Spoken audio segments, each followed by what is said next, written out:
جی مانتا ہوں۔ آپ مانتے کہ عیسیٰ علیہ السلام خدا ہے؟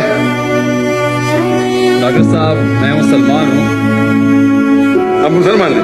معذرت کرتا ہوں آپ سے، میں نے جھوٹ بولا کیونکہ مجھے ابھی جلدی گھر جانا تھا، تو سب سے پیچھے لائن میں کھڑا تھا، میں نے بولا کہ یار مجھے موقع ہی نہیں ملے گا، تب سوال ہو گیا۔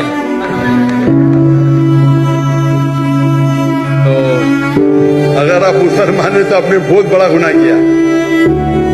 اگر سوال پوچھنے کے لیے آپ نے کہا کہ میں عیسائی ہوں، یہ بہت بڑا گناہ ہے۔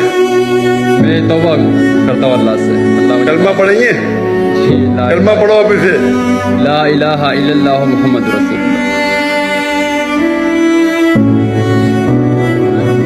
کیونکہ سوال پوچھنا فرض نہیں ہے، آپ لائن توڑنے کے لیے جھوٹ بولے، لیکن خواہش تھی آپ سے سوال تو کرنا۔ یہ بھی ہو سکتا ہے نا، کیا جہنم میں جانے کے لیے بھی آپ جھوٹ بول کے جہنم میں پہلا جائیں گے؟